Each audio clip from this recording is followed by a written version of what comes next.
Погибли 4 бойцов из Коми. Рядовые Илья Владимирович Турубанов и Сергей Сергеевич Соленко, сержант Сергей Валентинович Кривцов и ефрейтор Евгений Александрович Цуриков.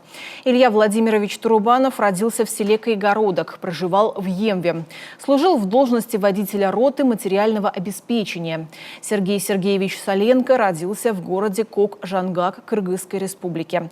Проживал в Иркуте. Служил в должности номера расчета мотострелкового отделения. Награжден орденом Мужества посмертно.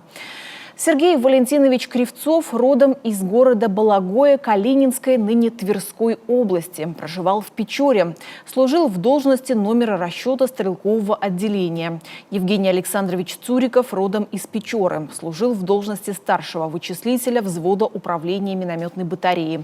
Глава Коми принес соболезнования родным и близким бойцов.